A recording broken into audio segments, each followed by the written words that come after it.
حضرت قاضی سہل محدث رحمۃ اللہ تعالی علیہ ایک دن بڑے تسک و احتشام کے ساتھ گھوڑے پر کہیں تشریف لے جا رہے تھے۔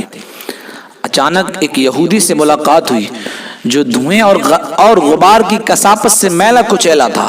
حضرت سہل رحمۃ اللہ علیہ کے سامنے آ کر کے کھڑا ہو گیا اور کہنے لگا، قاضی صاحب، آپ کے پیغمبر نے فرمایا کہ دنیا مومن کے لیے قید خانہ ہے اور کافر کے لیے جنت ہے، مجھے اس کا مطلب سمجھا دیجئے۔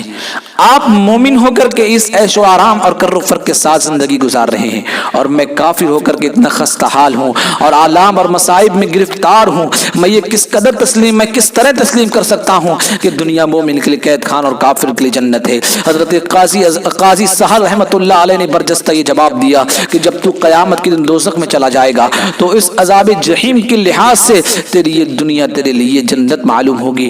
اللہ اکبر! جہنم کا عذاب اتنا سخت ہے، اللہ رب العزت نے ارشاد فرمایا، ان بطش ربک لشدید، اے محبوب تمہارے رب کا عذاب بہت سخت ہے، تمہارے رب کی پکڑ بڑی سخت ہے۔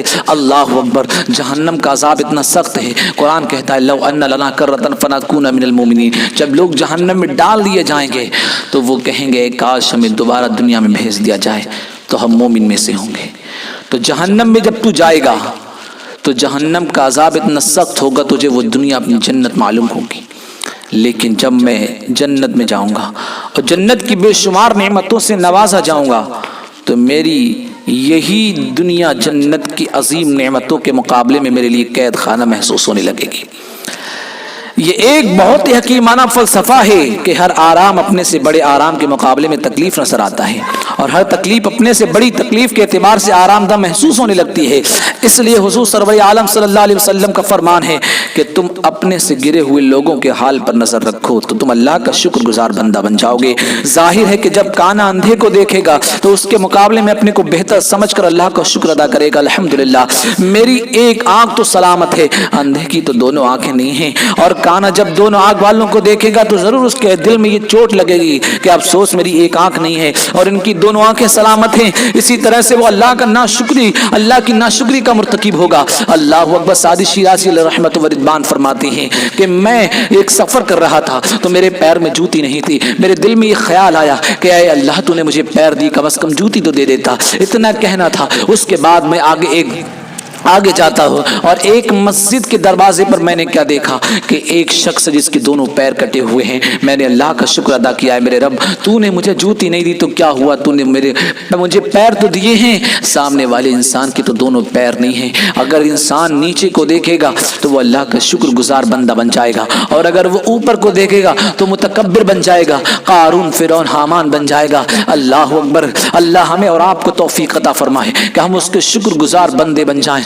اللہ اکبر! آپ نے سنا ہوگا سعدی شیرازی علیہ رحمت و رضوان نے گلستہ میں فرمایا کہ ایک بادشاہ سپاہی کے ساتھ ایک دریائی سفر پہ گیا، تو سپاہی نے کبھی دریا نہیں دیکھا تھا، تو سمندر کی موجوں کو دیکھ کر کے وہ رونے لگا۔ اب بادشاہ عیش اور آرام کے ساتھ جا رہا تھا، جب اس نے اسے روتے دیکھا تو اس کا سارا مزہ خراب ہو گیا۔ اس کشتی کے اندر کئی حکیم لوگ بیٹھے ہوئے تھے، انہوں نے کہا بادشاہ اگر تو کہے تو میں اسے خاموش کر دوں۔ بادشاہ نے کہا کمال مہربانی ہوگی اگر آپ خاموش کر دیں گے۔ تو ان حکیموں نے اسے اٹھا کر کے دریا کے اندر ڈال دیا، جب اس کے 2-4 گوتے لگے اس کے بعد نکال کر دریا میں رکھ لیا تو وہ خاموش بیٹھ گیا۔ سعدی شیرازی فرماتے ہیں کہ ہر انسان مصیبت میں جب گرفتار ہوتا ہے اس کے بعد جب اسے آرام ملتا ہے تو اسے مصیبت کی قدر پتہ ہوتی ہے۔ اگر وہ غلام دوبارہ روتا تو دوبارہ اسے دریا میں ڈال دیا جاتا، اس لیے وہ غلام خاموش ہو گیا، وہ سپاہی خاموش ہو گیا۔ تو پتہ چلا کہ ہر انسان آرام کی قدر جبھی جانے گا جب اس کے اوپر مصیبت آ چکی ہوگی۔